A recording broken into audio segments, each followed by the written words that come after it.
علم کا مجھ کو شوق عطا کر خدا، علم نافع ملے از پائے علماء، علم کا مجھ کو شوق عطا کر خدا۔ الحمدللہ رب العالمین والصلاة والسلام علی سید المرسلین، اما بعد فاعوذ باللہ من الشیطان الرجیم، بسم اللہ الرحمن الرحیم۔ الصلاة والسلام علیک یا رسول اللہ وعلی آلک واصحابک یا حبیب اللہ، الصلاة والسلام علیک یا نبی اللہ وعلی آلک واصحابک یا نور اللہ۔ مدنی کے ناظرین، نبی رحمت صلی اللہ علیہ وآلہ وسلم کا فرمان معظم عالی شان ہے کہ جو شخص جمعہ کے دن میری ذات پر 100 مرتبہ درود بھیجے، اللہ رب العالمین اس آدمی کی 100 حاجتوں کو پورا فرماتا ہے، اور اس میں سے 30 حاجتیں دنیا کی اور 70 حاجتیں اللہ اپنی رحمت سے اس آدمی کی آخرت کی پوری فرماتا ہے۔ اللہ کریم ہم سب کو کثرت سے درود پڑھنے کی توفیق عطا فرمائے۔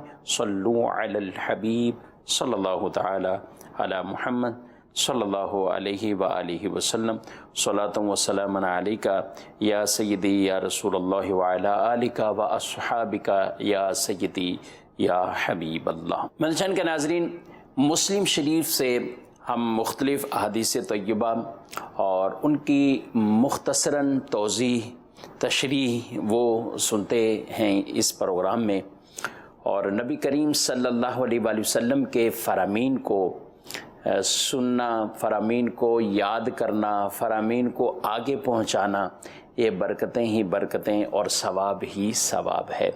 آقا دو جہاں صلی اللہ علیہ وآلہ وسلم نے اس آدمی کے لیے تر و تازگی کی دعا فرمائی ہے کہ اللہ اس کے چہرے کو تر و تازہ رکھے، جو میری باتوں کو سنے، اسے یاد رکھے اور آگے پہنچائے۔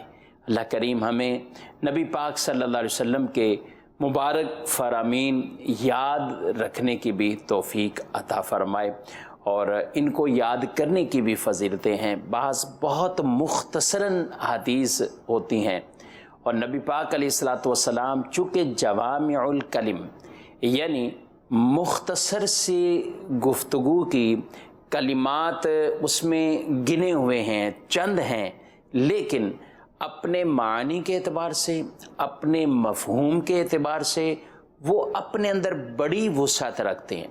اگر ان ہی فرامین کو آدمی اپنی زندگی کے لیے ایک آئیڈیل اور ایک نمونے کے طور پر منتخب کر لیتا ہے اور اپنی زندگی میں اسے نافذ کر لیتا ہے، تو کئی اعتبار سے، چاہے وہ عبادات ہوں، چاہے وہ معاملات ہوں، چاہے وہ اخلاقیات سے تعلق رکھنے والی، اپنے ارد گرد اپنے معاشرے کے ساتھ وہ چیزیں تعلق رکھنے والی، تو کئی چیزوں میں بہتری ہو جاتی ہے، اصلاح ہو جاتی ہے۔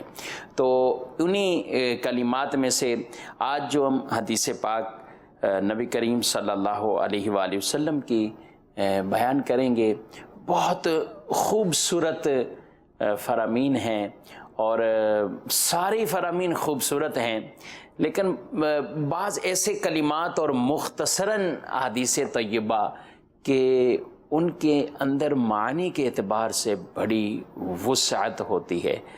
تو حدیث پاک ہے، امام مسلم رحمۃ اللہ تعالی علیہ آپ یہ باب آپ نے باندھا ہے، اور اس میں جو حدیث لائے ہیں، ارشاد فرمایا، اس سے قبل ایمانیات سے متعلق حدیث پاک، چونکہ محبت رسول، محبت نبی کریم صلی اللہ علیہ وسلم سے محبت، اللہ سے محبت، دین سے محبت، اس کے حوالے سے چند چیزوں کو ذکر کیا، تو آگے یہ حدیث پاک بیان فرمائی۔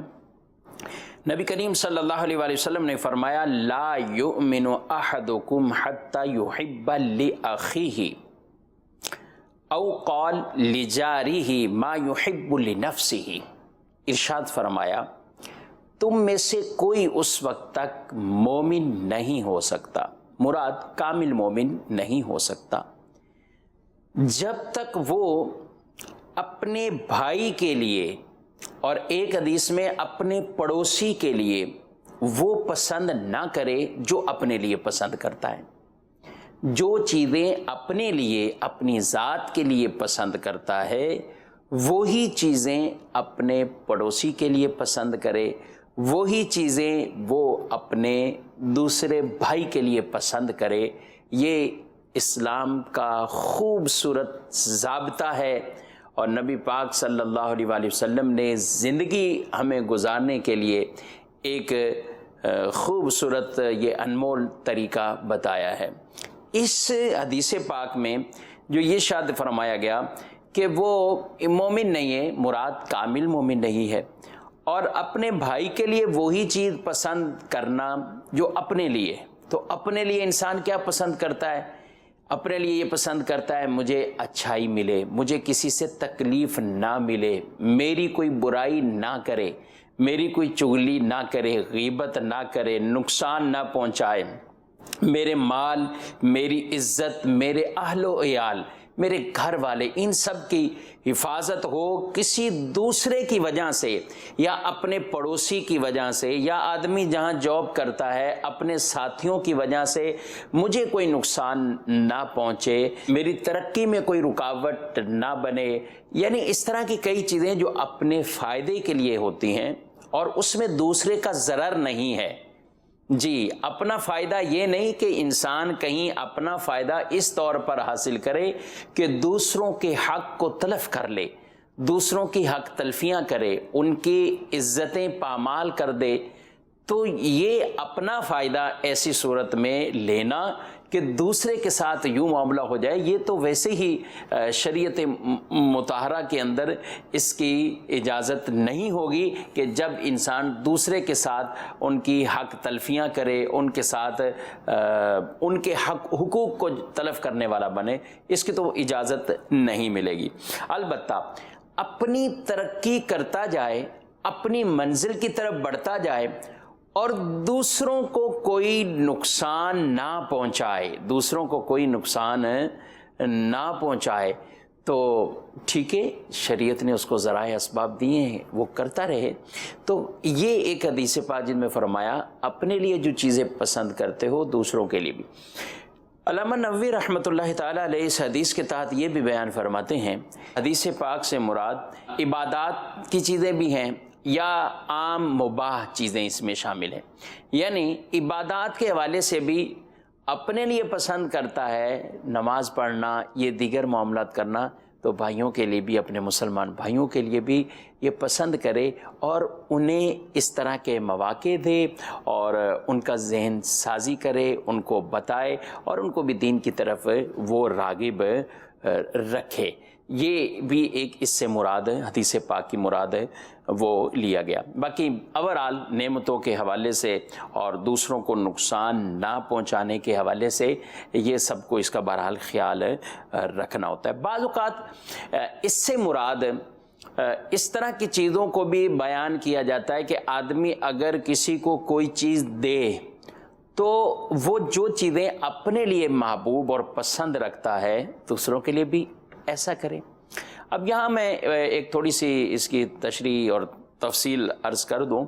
بعض چیزیں بعض کے حق میں مفید ہوتی ہیں اور بعض کے حق میں مفید نہیں ہوتی، یا بعض چیزیں بعض کو پسند ہیں اور بعض دوسرے ایسے افراد ہوتے ہیں ان کو پسند نہیں ہوتی طبیعت کے حوالے سے۔ تو یہاں پہ اوورآل اس چیز کا خیال رکھنا چاہیے کہ سامنے والے کو، یعنی جس کو آپ دے رہے ہیں، اس کی پسند کیا ہے، اس کی ضرورت کیا ہے، تاکہ آپ کی دی ہوئی چیز سے وہ فائدہ اٹھا سکے۔ اچھا، چیزوں کے اعتبار سے بھی بعض ایسے اہل ثروت، ایسے امیر لوگ، مالدار لوگ، بعض چیزیں ان کے اپنے استعمال کے قابل وہ نہیں ہوتی، وہ خود ان چیزوں کو استعمال نہیں کرنا پسند کرتے یا ان کے استعمال میں ہی نہیں ہے، اور ان کا ایک لیول زندگی گزارنے کا اور چیزوں کے استعمال کا ایک اسٹینڈرڈ ہے، وہ بہت اوپر ہے۔ تو مخصوص چیزیں، بعض لمیٹڈ چیزیں اتنے عرصے تک استعمال کی، پھر وہ اپنے استعمال میں نہیں رکھتے، تو یہ چیزیں ایسی بیکار نہیں ہوتی یا ایسی فضول نہیں ہوتی کہ جو کسی کے بھی استعمال میں نہ آ سکے، تو لہذا ایسی چیز کسی دوسرے کو دینا یہ بالکل شرعاً جائز ہے۔ اس سے کوئی یہ نہ سمجھے کہ یہ چونکہ میرے استعمال میں یا میری پسندیدہ نہیں ہے اب یہ کسی اور کو میں دے ہی نہیں سکتا، نہیں۔ ہاں وہ چیزیں کہ جو کسی کے لیے بھی قابل استعمال نہ رہیں، نہ وہ امیر کے لیے نہ وہ غریب کے لیے اس قابل استعمال ہی نہیں ہے، اور یہ اس کو نکال رہا ہے کہ میں یہ نکال بھی رہا ہوں اور یہ صدقہ کر رہا ہوں اور یہ ثواب مجھے اس پر ملے گا۔ جو چیزیں کسی کے لیے قابل استعمال ہی نہ رہیں وہ تو کسی کو اس طرح دینا، اور یا کھانے پینے کی چیزیں ایسی کھلا دینا، یہ تو شرعاً جائز نہیں ہے۔ کہ مثال کے طور پر کھانے پینے کی چیزیں خراب ہو گئی، اب وہ چیز ہی خراب ہو چکی ہے، اب اسی خراب چیز کو یعنی جو کہ اوورال ضرر دیتی ہیں وہ کوئی بھی نہیں کھانا پسند کرے گا، اس کو کسی کو کھلا دینا، کسی اور چیزوں میں مکس کر کے ہوٹلوں پہ اسے چلا دینا، نہیں، اس طرح کے کبھی بھی کسی اعتبار سے یہ کام کرنے کی شریعت ہمیں بالکل اجازت نہیں دیتی۔ ایک تو یہ کہ ہم دوسروں کو نفع پہنچائیں، اور ایک یہ ہے کہ ہم کم از کم اپنے ضرر کو روکیں کہ ہماری وجہ سے اس بھائی کو تکلیف نہ پہنچے، ہماری وجہ سے وہ دوسرا بھائی کسی ضرر میں نہ آ جائے، یہ بھی شریعت کو مطلوب ہے اور اس کا ہمیں خیال رکھنا ہوگا۔ تو بعض چیزیں، اب ایک شوگر کا مریض ہے، ٹھیک ہے، اب اس کے لیے ظاہر ہے اس کو جو جن چیزوں سے پرہیز ہیں، جو چیزیں اس کے لیے فائدہ مند نہیں ہیں، تو یہاں وہ بھی چیز یہاں نہیں رکھی جائے گی کہ ایک آدمی کو میٹھا بہت پسند ہے تو وہ کہے مجھے چونکہ پسند ہے تو اس کو بھی مجھے ایک یہ میٹھے کی ڈش کھلا کے ہی رہنا ہے چونکہ یہ مجھے پسند ہے، نہیں، وہ اس کے لیے نقصان دہ ہے۔ تو ایسی تمام چیزوں کا یہاں پر وہ استثناء کیا گیا ہے۔ ہاں البتہ کسی سامنے والے کو اس کے مرتبے کے مطابق ڈیل کرنا، اس کی عزت اکرام کا معاملہ کرنا، یہ خود مطلوب شرع ہے۔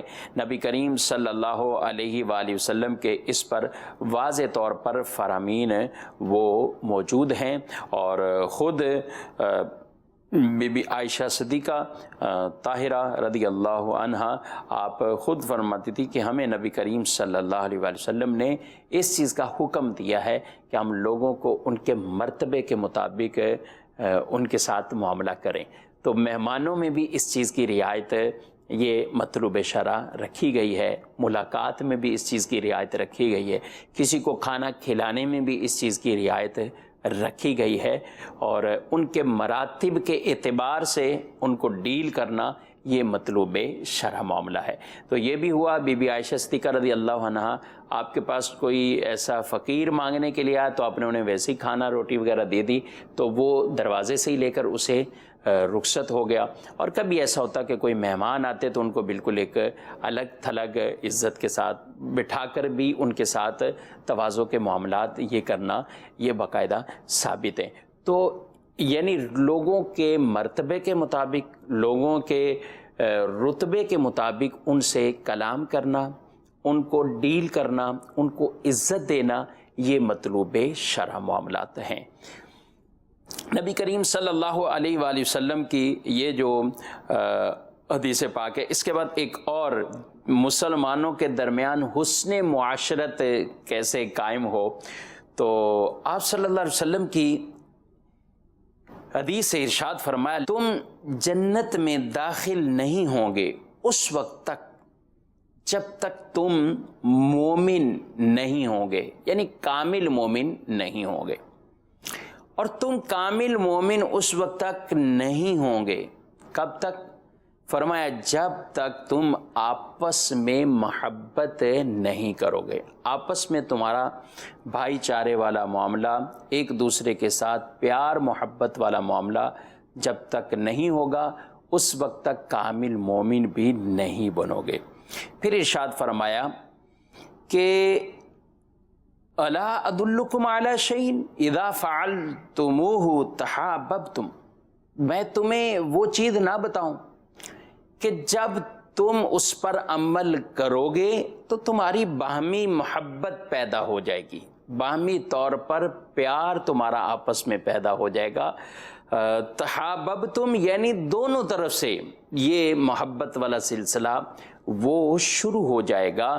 اور آپ صلی اللہ علیہ وآلہ وسلم نے اس بارے میں جو عمل ارشاد فرمایا ہے بڑا خوبصورت عمل ہے، اور ہر آدمی اگر اپنی زندگی میں اسے نافذ کر لیتا ہے اور اس کے معنی کو سمجھتا ہوا اس کو اپنی زندگی کا حصہ بناتا ہے تو فائدے ہی فائدے، اور معاشرے کے اندر اطمینان، امن، سکون والی کیفیت.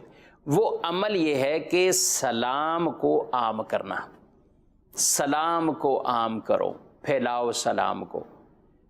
اب سلام جب آدمی کرتا ہے تو السلام علیکم کلمات صرف اس کے اندر یہ گنتی کے ہیں، ورحمۃ اللہ وبرکاتہ مزید دعائیں ہیں اس کے اندر، اور ثواب بھی زیادہ ہے.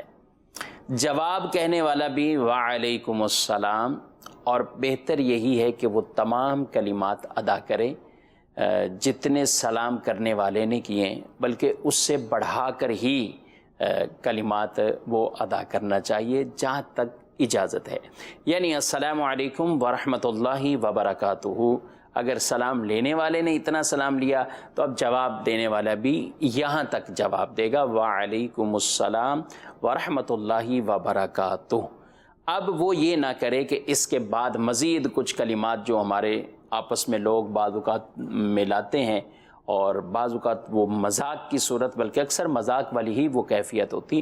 اب یہاں تک یہ سلام، وہ کہے السلام علیکم تو یہ کہے وعلیکم السلام ورحمۃ اللہ، یعنی کچھ بڑھائے.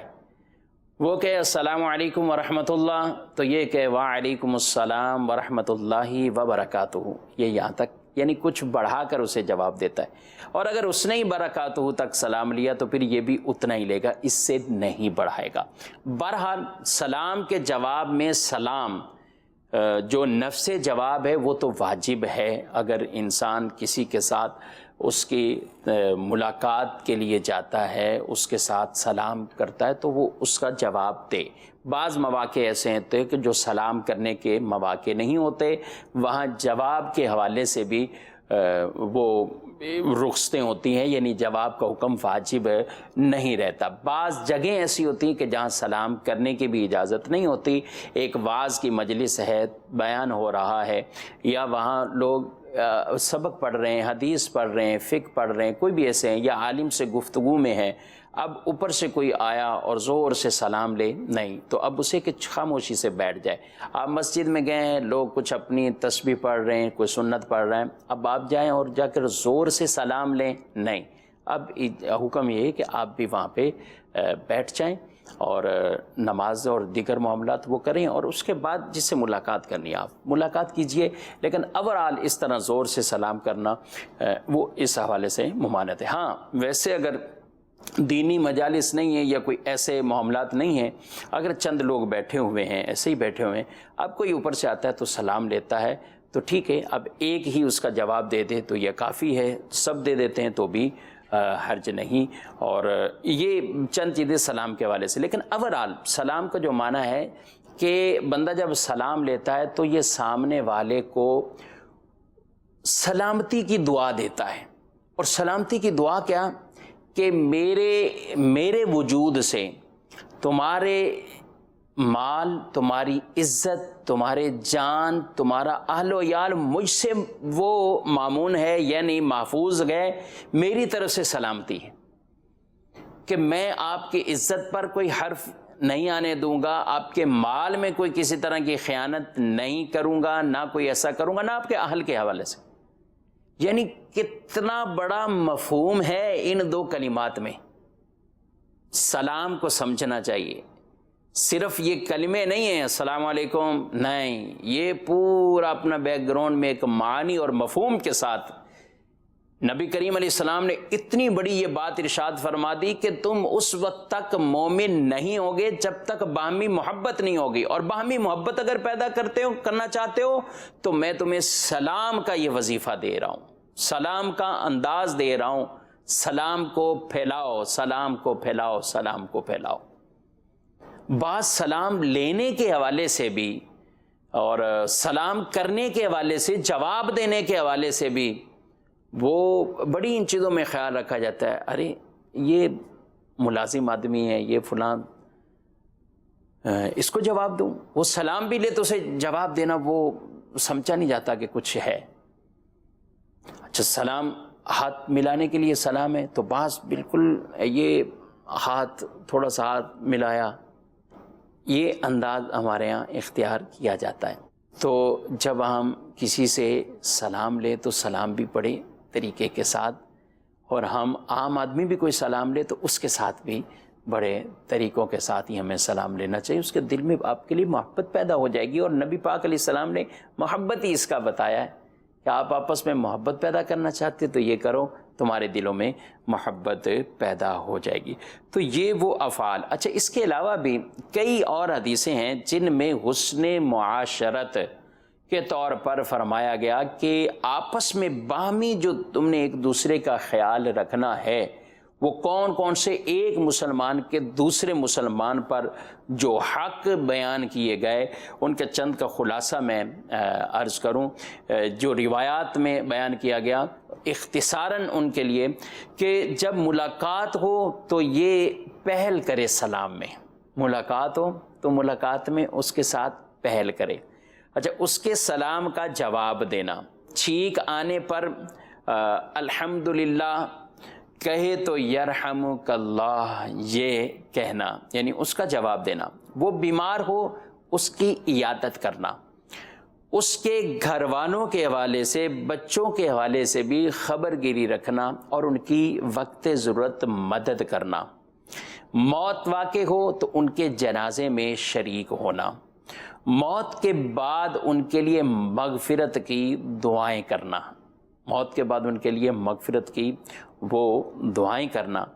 اور اگر کوئی مدد چاہے، مدد مانگے تو حسب موقع، حسب استطاعت ان کے ساتھ مدد کے بھی معاملات کرنا، یہ مسلمان کے ایک دوسرے پر ایک باہمی معاشرت کو اچھا بنانے کے لیے شریعت مطہرہ نے حقوق رکھے ہیں۔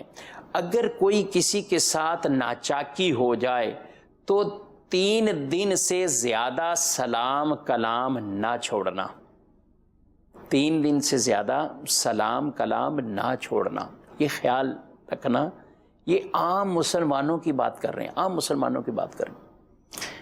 کبھی کبھی لوگ ہم سے پوچھتے ہیں کہ مفتی صاحب یہ بتائیے کہ میاں بیوی ہیں، آپس میں ناراض ہیں، کتنے سال دور رہیں تو ان کی طلاق واقع ہو جاتی ہے۔ یہ لوگوں میں مشہور ایک بات، دیکھیے طلاق تو دور رہنے سے محض وہ نہیں ہوتی۔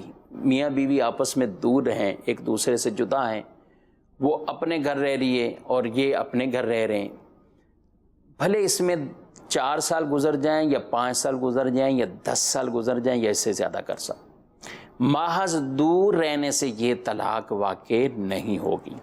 طلاق جب ہوگی جب وہ باقاعدہ طلاق وہ دے گا یا شریعت کے مطابق ان کے مابین خلا کا معاملہ ہو جائے، ورنہ نکاح ان کا برقرار رہے گا، دور رہنے سے نکاح نہیں ٹوٹے گا۔ یہ تو ایک مسئلہ ہو گیا۔ لیکن جب شریعت ہمیں عام مسلمانوں کے ساتھ حسن معاشرت کے یہ اصول سکھا رہی کہ 3 دن بھی کسی سے اس طرح سلام دعا ختم نہ کرو، 3 دن، تو ان کا تو میاں بیوی کا رشتہ ہے۔ یہ تو وہ ہیں کہ جن کو آپس میں کہا گیا کہ یہ اس کے لیے لباس اور وہ اس کے لباس،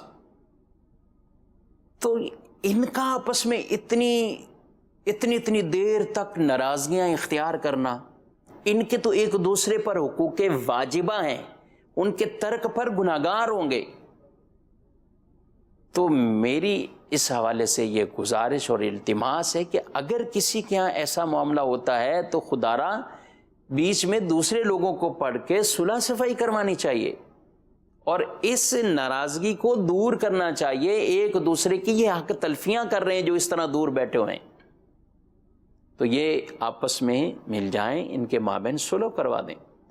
اور اگر یہ کسی طرح بھی صلح پر راضی نہیں یا ان کے مابین کوئی اتفاق نہیں ہو سکتا تو پھر ان کو چاہیے کہ شریعت نے جو راستہ دیا ہے اس کے مطابق یہ پھر جدائی اختیار کر لیں، یعنی ایک طلاق واقع کریں اور اس کے بعد یہ آپس میں ان کی جدائی ہو۔ عدت گزرنے کے بعد وہ بھی آزاد ہے، جہاں چاہے نکاح کر سکتی ہیں۔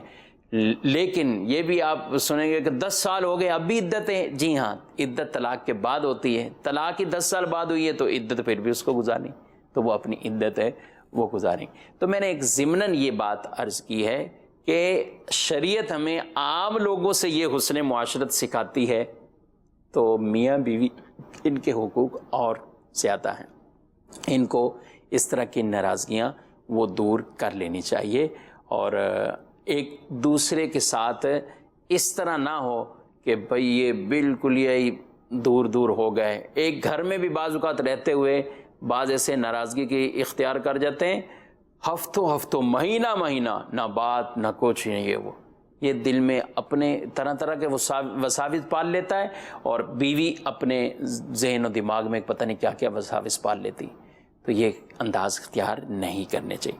اچھا، یہ ارشاد فرمایا آگے کہ ان کی ہر حوالے سے خیر خواہی کی جائے، اور جب کہیں وہ جائیں، اب یہ اپنے پڑوسی ہوں، اپنے عزیز ہوں، اقارب ہوں، تو ان کے گھر کی بھی حفاظت کریں، ان کا اس حوالے سے بھی خبر گیری کریں۔ ان سے کوئی غلطی ہو جائے تو معاف کریں، انتقام کے در پہ نہ ہوں، معافی کی طرف وہ بڑھیں۔ اگر کوئی وعدے کا معاملہ ہو جائے تو اسے سچا کر دکھائیں، وعدہ ہو تو وہ اسے سچائی کریں، اور وعدہ ویسے ہی سچا ہی کرنا چاہیے۔ اس کے حوالے سے بھی امام مسلم رحمۃ اللہ تعالی نے اگلا جو باب باندھا ہے، باب خصال المنافق، منافق کی خصلتوں کے حوالے سے، تو اس میں یہ وہ حدیث پاک بھی ہم ساتھ شامل کرتے ہیں تاکہ یہ ایک درس ہمارا حسن معاشرت کے اعتبار سے، باہمی تعلقات کے اعتبار سے یہ پورا ہو جائے۔ نبی کریم صلی اللہ علیہ وآلہ وسلم فرماتے ہیں، حضرت عبداللہ بن عمر رضی اللہ عنہ اس کو بیان کرنے والے ہیں، ارشاد فرمایا، اربع من کن فیہ کان منافقا خالصا ومن کانت فیہ خلۃ منہن کان فیہ خلۃ من نفاق۔ ارشاد فرمایا، 4 چیزیں جس آدمی میں ہوں وہ پکا منافق ہے، خالص منافق ہے، اور جس میں ایک ہے، 4 میں سے ایک ہے، تو فرمایا کہ وہ اس میں منافقت کی ایک نشانی ہے، اس میں نفاق منافقت کی یہ ایک نشانی ہے۔ جس کے اندر 4 چیزیں ہوں تو اسے فرمایا کہ یہ منافق خالص ہے۔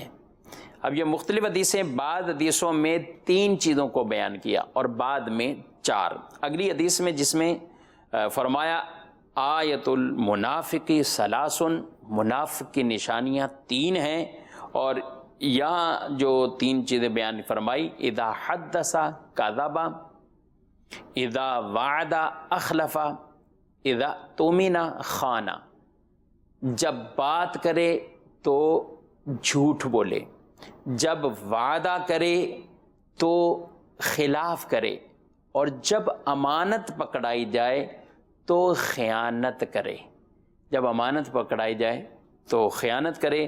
اور چوتھی چیز جو پیچھے بھی روایت کے اندر بیان فرمائی، اذا خاصم فجر، جب جھگڑا ہو تو گالیاں بکے، یہ منافقت کی علامت ہے۔ اللہ اکبر۔ اور جس میں ایک پائی جائے اس میں منافقت کی ایک نشانی پائی جا رہی ہے، کیونکہ یہ یاد رکھنا چاہیے، منافق 2 طرح کے تھے، ایک ہے منافق فی العقیدہ، اور ایک ہے منافق فی العمل، نفاق فی العمل، جسے منافق عملی کہا جاتا ہے۔ منافق فی العقیدہ تو وہ شخص جو ایمانیات کے حوالے سے زبان سے وہ کہے جو دل میں اس کی تصدیق نہیں، وہ منافق شخص کہ جو زبان سے کہتا ہے میں مسلمان ہوں لیکن دل میں وہ مسلمان نہیں ہے، اللہ رسول پر ایمان نہیں رکھتا ہے، تو یہ منافق ہے۔ نبی کریم صلی اللہ علیہ وآلہ وسلم کو چونکہ دلوں کے اس اعتبار سے اور منافقین کے حوالے سے اللہ نے خصوصی طور پر آپ کو یہ علم عطا فرمایا کہ آپ نے ان منافقین کو مسجد سے، جب سورہ مبارکہ بھی اس کے اوپر سورہ منافقون وہ پورے نازل ہوئی ہے، اور آپ صلی اللہ علیہ وآلہ وسلم نے ان منافقین کا نام لے لے کر ان کو مسجد سے خارج کیا اور ان کو مسجد سے باہر نکالا، کہ جو زبان سے تو کہتے تھے ہم مسلمان ہیں لیکن دل ان کا مسلمان وہ نہیں تھا، دل سے وہ تصدیق والے معاملات نہیں تھے، دل سے وہ ساتھ شامل نہیں تھے۔ تو اللہ نے آپ کو یہ علم دیا اور آپ نے ان کے نام لے لے کر ان کو وہاں سے خارج کیا۔ تو یہاں میں عرض کروں دوسری بات منافق عملی والی، تو یہاں جو بیان کی گئی ہے نا، وعدہ کرے تو اس کے خلاف کرے۔ وعدے کی خلافی کب لازم آتی ہے یہ بھی ہمیں سمجھنا چاہیے۔ بعض اوقات اس کے اندر بڑی کنفیوژن ہو جاتی ہے، اور جو بھی وعدہ کرتا ہے اگر اس کے برخلاف کوئی معاملہ ہو جائے تو سامنے والا اس کو وعدہ خلافی کا ایک کال کرتا ہے، طعنہ بھی دیتا ہے، اعتراض بھی کرتا ہے، تو اس کو اچھی طرح سمجھ لینا چاہیے۔ وعدہ خلافی یہ ہے کہ جب انسان وعدہ کرے کہ میں نے یہ کام کرنا ہے یا نہیں کرنا، جو بھی وعدہ کرے، اس وقت اس کے دل میں یہ نیت ہو کہ یہ کرنا ہے، یا نہیں کرنے کا وعدہ کیا ہے تو نہیں کرنا ہے۔ اگر دل میں وہ نیت یہ رکھے ہوئے ہے کہ میں نے ایسا نہیں کرنا، بس اس کو ٹالو کسی طرح، یہ دعوت دے رہا ہے یا یہ کہہ رہا ہے، جبر کر رہا ہے میرے اوپر، تو پھر بھی وہ اس سے بعض اوقات کہتے ہیں ہاں بھی وعدہ کرو، لیکن یاد رکھیے وعدے کے حوالے سے ضروری نہیں ہے کہ آپ لفظ وعدہ استعمال بھی کریں۔ کسی بھی بات کو ایسا تاکید کے ساتھ بیان کرنا، مؤکد طریقے سے بیان کرنا کہ وہ وعدہ ہی گویا کہ ہوا، تو یہ وعدے والے یہ احکام اس پر لاگو ہوتے ہیں۔ تو وعدہ یعنی کسی کام کے کرنے یا نہ کرنے کے حوالے سے جب آپ کسی سے وعدہ کریں تو اب اگر اس وقت آپ کے دل میں یہ نیت ہے کہ میں نے وہ نہیں کرنا، جو زبان سے کہہ رہا ہوں وہ نہیں کرنا، تو آپ گناہگار اسی وقت ہی شمار ہو گئے، کیونکہ آپ وعدہ خلاف کر رہے ہیں۔ جس کو آپ زبان سے وعدہ کر رہے ہیں آپ کا دل کہ میں نے نہیں کرنا۔ تو یہ ہم اپنے ارد گرد دیکھیں، ہم کتنے اس طرح کے وعدے، رقم کا لین دین، کسی کے یہاں جانا آنا، کسی سے کوئی چیز لینا دینا، کئی چیزیں ایسی ہیں ہم بول دیتے ہیں لیکن ہمیں پتہ ہوتا ہے ہم نے نہیں کرنا۔ اچھا اب یہاں ایک اور بات، اب دل میں تھا نہیں کرنا اور اس کو کہہ دیا کرنا، ٹھیک ہے، اور دل میں ہے کہ میں نے نہیں کرنا، اس سے جان چھڑاؤ۔ بعد میں اتفاق ایسا ہوا کہ وہ کام ہم نے کر دیا، اب ہم بڑے پھولے سمائیں گے، ارے دیکھا وعدہ کیا نا، کر دیا میں نے۔ ایسا آدمی بھی گناہگار ہے، ایسا آدمی گناہگار ہے۔ آپ کہیں گے گناہگار؟ جی، کیوں؟ جب یہ وعدہ کر رہا تھا نا تو اس کے دل میں یہ تھا کہ میں نے نہیں کرنا، اتفاق ایسا بنا کہ یہ کر دیا۔ ہو سکتا ہے یہ کہیں اور نکل رہا ہو، جا رہا ہوں، اور وہاں پھنس ہی ایسا گیا، ٹریفک میں ایسا پھنس گیا، کسی اور معاملے میں ایسا پھنس گیا، چلو یار جانا تو ادھر نہیں تھا لیکن اب راستہ یہی ہے، چلو آج چلے جاؤ ادھر، وعدہ کیا ہوا تھا۔ تو اگرچہ یہ اس کے موقع پر پہنچ گیا، یہ کچھ کر لیا، لیکن جب اس نے وعدہ کیا تھا اس وقت اس کی نیت کیا تھی، اس کو دیکھا جائے گا۔ اچھا اب تھوڑا سا دوسرا پہلو بھی سمجھ لیں۔ وعدہ کرتے وقت نیت دل میں خالص تھی کہ میں نے یہ کام کرنا ہے، جی کر لوں گا، اور دل میں نیت ہے کہ بالکل اسی طرح کرنا ہے۔ ایک دن گزرا، 2 دن گزرا، جب کام کا وقت آیا تو اس کو کوئی عذر ایسا لاحق ہو گیا جو بعد میں لاحق ہوا کہ وہ کام اس موقع پر نہ کر سکا، کام نہیں کیا، شریعت اس کو وعدہ خلافی نہیں فرماتی. کیوں؟ کیونکہ اس کی دل کی نیت اس وقت تھی کہ یہ کرے گا، لیکن اب بعد میں اس کو عارضہ لائق ہوا، تو یہ وعدہ خلافی کا کوئی گناہ اس پر نہیں ہوگا. یہ سمجھ لینا چاہیے. لیکن اس کا ہرگز یہ مطلب نہیں ہے. بعض کو یہ تھوڑی سی تشریح سمجھ آتی ہے تو وہ ہر چیز کو وعدہ خلافی کو وہ سمجھ لیتے ہیں کہ بھائی میں نے نیت کی تھی اس وقت. آپ یہ گناہ کا معاملہ اور دل کی نیت یہ اللہ جانتا ہے. تو اگر معاذ اللہ جھوٹی طور پر اپنے آپ کو سچا بنا لیں تو رب تو جانتا ہے نا ہمارے معاملات کو. تو اس لیے جو دل کی سچی نیت اسی کے مطابق اس کے اوپر ہونا چاہیے. تو ہم کسی سے وعدہ خلافی کا بھی کال نہ کریں کہ بھئی آپ نے وعدہ خلافی کی. ہو سکتا ہے اس وقت اس کی نیت و بعد میں عذر پیش آ گیا. آپ دیکھیں اسلام کی یہ خوبصورت تعلیم کہ جب کام ہو بھی گیا، ایک صورت وہ کہ جس میں وہ گناہ گار ہو رہا ہے، کب؟ جب شروع میں اس کی نیت تھی کہ میں نے نہیں کرنا، اور جب شروع میں نیت تھی کہ میں نے یہ کام کرنا ہے لیکن کام نہیں ہوا کسی عذر کی وجہ سے، تو گناہ گار بھی وہ نہیں ہوا. تو اس اعتبار سے ہمیں ضرور دیکھنا چاہیے. وعدے کی اہمیت بہت بڑی ہے. یاد رکھیں میرے مدنی چینل کے ناظرین کو یہ نہ سمجھے بس ٹھیک ہے آج یہ تشریح پتہ چلی اس کے بعد ہم نہیں. آپ پڑھیں، آپ اسلاف کی زندگیوں کو پڑھیں، آپ قرآن پاک کی اٹھائیں اور پڑھیے آپ حضرت اسماعیل علیہ السلام کے واقعات. خود ہمارے پیارے نبی صلی اللہ علیہ وآلہ وسلم کے واقعات وعدے کے حوالے سے ایسے ہیں کہ کبھی کسی جگہ پورا دن کھڑا ہو جانا، 3 دن تک کے واقعات. اللہ اکبر. یہ احمد سیرت سے ملتے ہیں کہ وعدہ پورا ہو، وعدہ پورا ہو. بس اس نوجوان کو اتنا آپ نے فرما دیا، نوجوان تو نے مجھے تھکا دیا. وہ جس نے کہا تھا کہ آپ یہاں رکے میں آتا ہوں، بس وہ گیا بھول گیا. اتنا وقت گزرنے کے بعد جب آیا تو فرمایا مجھے تھکا دیا. لیکن ایک دن کسی کے ساتھ انتظار کر لینا، 3 دنوں تک انتظار چلے جانا، یہ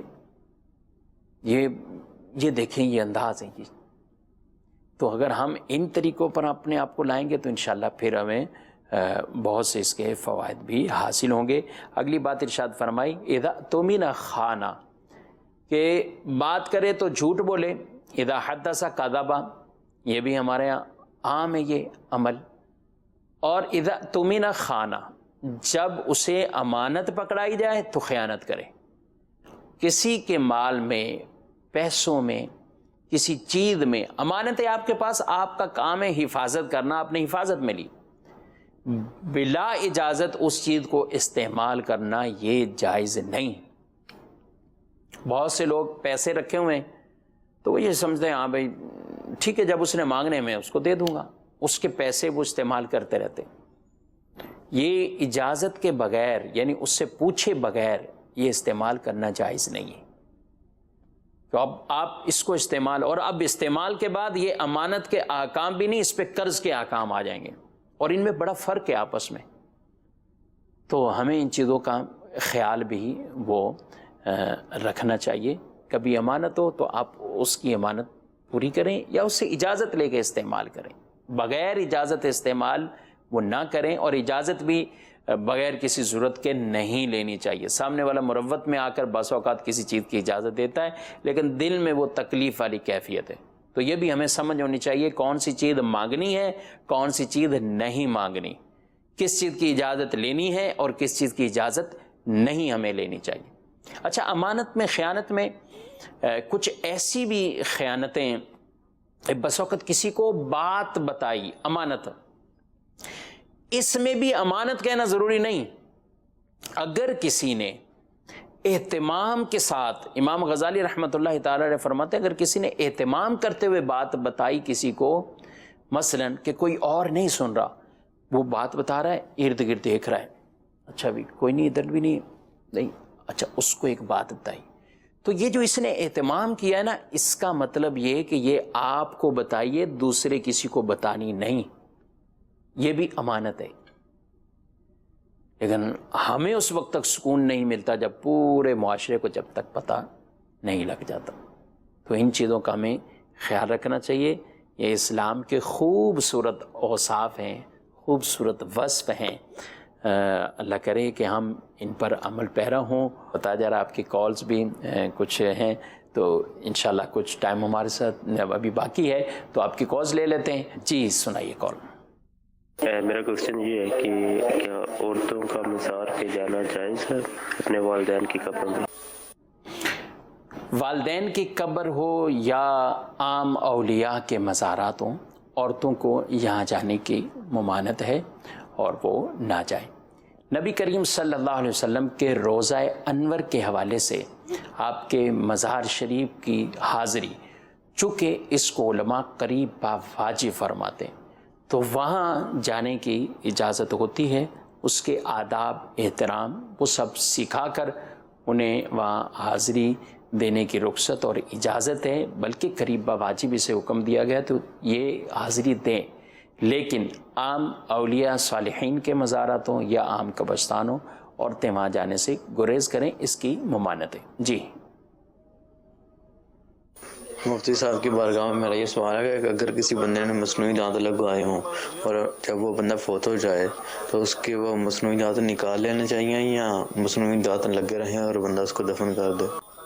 میت کے اگر مصنوعی دانت لگے ہوئے ہیں تو ایسی صورتحال میں اگر دانت نکالنا وہ تکلیف دہ معاملہ ہے، بعض چونکہ اس میں فرق ہوتا ہے، بعض ایسے دانت ہوتے ہیں کہ جو نارمل عام بھی آدمی کھانے کے وقت لگا لیتا ہے ورنہ نکال لیتا ہے، وضو کرتے ہوئے بھی نکال کے رکھ دیتا ہے، اس طرح کے ہوتے ہیں، تو یہ ایک الگ ہے۔ لیکن بعض ایسے دانت ہوتے ہیں کہ جو باقاعدہ مضبوط طریقے سے جوڑ دیے جاتے ہیں، وہ جسم کا حصہ ہو جاتے ہیں، تو ان کو نکالنے میں چونکہ میت کو تکلیف ہے، اور ایسی تمام چیزیں وہ جو میت کو تکلیف والی ہیں ان کو کرنے کی قطعاً اجازت نہیں ہے۔ بہت سے لوگ اپنے طور پر گمان بناتے رہتے ہیں اور وہ ناخن کاٹ لیتے ہیں، بال جو ہے وہ اتار دیے، یہ کر دیا۔ نہیں، اس وقت جو ہمیں شریعت مطہرہ نے حکم دیا ہے اس کے مطابق ہم وہ کریں گے، اس سے زائد وہ عمل ہمیں نہیں کرنے۔ تو دانت جو فکس ہو گئے تو ان کو نہیں اتارا جائے گا، کیونکہ وہ تکلیف دہ ہیں، اور بغیر تکلیف والے عام نارمل اگر مصنوعی دانت میت کو ہوں جس کو اتارنے میں کوئی تکلیف نہیں ہے تو ان کو جدا کر لیا جائے۔ جی کوئی آدمی قسطوں پہ موٹر سائیکل لیتا ہے یا کوئی چیز لیتا ہے، اگر موٹر سائیکل ہے تو وہ ہے 40,000 کا اور وہ دیتا ہے 1 سال کی ادھار میں 50,000 کا یا 60,000 کا، اور اس میں کوئی سود تو نہیں ہے؟ مہینے کی قسط ہوتی ہے 5,000 یا 2,000 بنوا لیتے ہیں۔ دیکھیں مسئلہ سمجھ لینا چاہیے کہ ایک چیز کی قیمت ہے 20,000 روپے یا 50,000 روپے، اب وہ دو رقمیں سامنے رکھتا ہے کہ یہ موبائل 50,000 کا ہے، نقد آپ نے لینا ہے 50 کا لے لیں، اور اگر آپ نے ادھار پہ لینا ہے تو یہی موبائل میں آپ کو 6 مہینے سال کی قسطوں پر 70,000 کا دوں گا یا 60,000 کا دوں گا۔ تو یہ دو قیمتیں اس نے آپ کے سامنے رکھی، آپ نے نقد لی تو بھی ٹھیک، اور اگر آپ نے ادھار والا سودا اوکے کر دیا اور اس کی قسطیں بیان ہو گئیں کہ یوں پیسوں کی ادائیگی ہوگی، اتنی مدت ہوگی، تو یہ بھی ٹھیک ہوا، یہ جائز ہوا۔ یہ تو ہے ایک نارمل کوئی چیز آپ ادھار میں زیادہ اگر قیمت لیتے ہیں تو یہ سود نہیں ہے اور ناجائز بھی نہیں ہے، جب تک اس کے اندر دیگر شرائط کا بھی خیال رکھا گیا ہو، یعنی اس کے اندر کوئی ایسا معاملہ نہ ہو کہ جو غیر شرعی ہو وہ اس میں شامل کر لیا ہو۔ مثال کے طور پر اگر کوئی یہ کہتا ہے کہ بھئی یہ اتنے کی ادھار میں ہے، آپ نے اوکے ٹھیک ہے بھی 50 کی نقد میں تھی، 70 کی مجھے ادھار میں ملے گی، لیکن ساتھ یہ شرط ہے کہ بھئی اس کے اوپر آپ کو اگر آپ نے ٹائم پہ قسط نہ دی تو آپ کو اتنی پلنٹی لگے گی، آپ کو اتنا جرمانہ لگے گا، تو یہ جائز نہیں ہوا، یہ ایسی شرطیں یہ ناجائز ہیں۔ اسی طرح کوئی اور بھی شرطیں لگا دیں کہ اس کے اندر آپ کو انشورنس بھی رکھنی ہے، فلاں چیز بھی رکھنی ہے، تو یہ وہ چیزیں ہیں کہ جو شرعاً جن کی ممانعت ہے اور جو ناجائز ہیں، وہ جب کسی جائز معاملے کے اندر بھی آپ شامل کر دیتے ہیں اور ان کو ملا کر معاہدہ ہوتا ہے تو اس کو شرعاً اجازت نہیں ہوتی، ایسا عقد کرنا جائز نہیں ہوتا۔ تو المختصر یہ کہ قسطوں کا کاروبار جائز ہے جب کہ شریعت کی شرائط کے مطابق ہو، غیر شرعی معاملات اس میں نہ ہوں، لیکن اگر غیر شرعی معاملات آ جائیں تو پھر وہ ناجائز ہوتا ہے۔ تو لہذا یہ اس طرح کی شرطیں ہٹا دینی چاہیے۔ صرف قیمت کے اوپر نیچے ہونے کی اس وجہ سے وہ ناجائز نہیں ہے، یہ دیگر شرطوں کی وجہ سے ناجائز ہے۔ لوگ شرطیں 50,000 کی چیز ہے 70 کی دے رہا ہے، تو بھائی یہ ناجائز نہیں ہے۔ دو قیمتیں اس نے آپ کے سامنے واضح کر دیں، جو ناجائز ہے وہ یہ دو چیزیں، جو یہ دو چیزیں یا اس سے زیادہ اس کے ساتھ جو ایڈ کر دی جاتی ہیں کہ ہم آپ سے جرمانہ بھی ہے، تو انشورنس بھی ہے، تو فلاں بھی ہے، کس ٹائم پر نہ دی تو یہ بھی ہے، یہ چیزیں ہیں، تو ان میں وہ پھر ناجائز کی طرف یہ جائے گا۔ اور ہمارے ہاں اوورال اس میں بہت سی ایسی ناجائز چیزیں ہی شامل ہوتی ہیں، ان کی اصلاح بہت ضروری ہے۔ اگر آپ یہ کام کرتے ہیں یا آپ کوئی چیز ایسی لینا چاہتے ہیں، چاہے کوئی سامان ہو یا قسطوں پر پلاٹ ہو، تو ہمیں علماء دین سے اس کے حوالے سے ضرور وہ رہنمائی لینی چاہیے، آگاہی حاصل کرنی چاہیے۔ مدنی کے ناظرین، یہ پروگرام درس مسلم شریف، اور اس کو ایک اس طرح بنانے کی ایک کوشش کی ہے کہ فرامین مصطفیٰ، کچھ حسن معاشرت کی باتیں اور ساتھ آپ کے سوالات جوابات بھی ہوتے ہیں، تو مزید ایک دلچسپی کا سما ہو جاتا ہے۔ اللہ کریم ہمارے اس درس کو اپنی بارگاہ میں قبول فرمائے اور ہمیں حدیث رسول محبتوں کے ساتھ، پیار کے ساتھ اور بڑی اچھی نیتوں اور خلوص کے ساتھ سننے، سمجھنے اور اس کو اپنی زندگیوں میں نافذ کرنے کی اللہ اپنی رحمت سے توفیق عطا فرمائے۔